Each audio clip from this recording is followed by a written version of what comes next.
As I began to touch on in the preceding video, correlation doesn't imply causation on its own.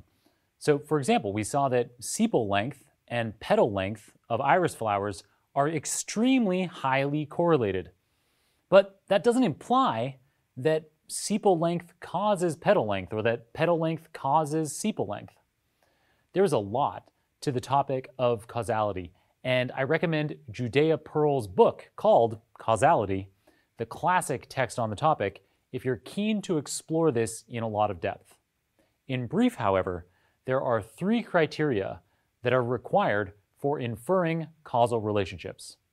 First, we must have covariation. So 2 variables must vary together. So for example, they must be correlated. And that criterion is definitely satisfied by sepal length and petal length. The second criterion is temporal precedence.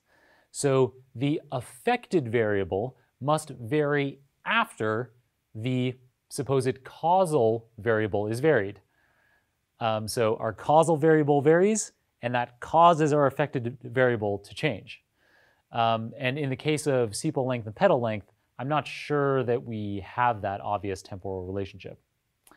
The third criterion, and often the toughest one to demonstrate for sure, is the elimination of extraneous variables. So we must be sure that no third variable is actually causing the variation in both of the variables that we're observing.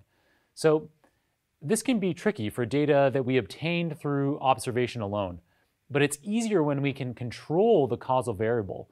For example, with an ideally double-blind randomized control trial. So this means that we have a control trial where we have an experimental condition and a control condition. So an experimental condition could be one where we provide a real drug to a patient, and then a control condition where we provide a placebo.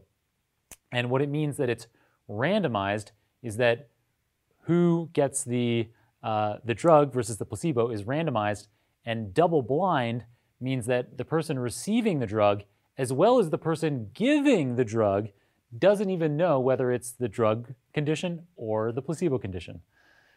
So so those are the 3 things that we need to have under wraps in order to infer causality.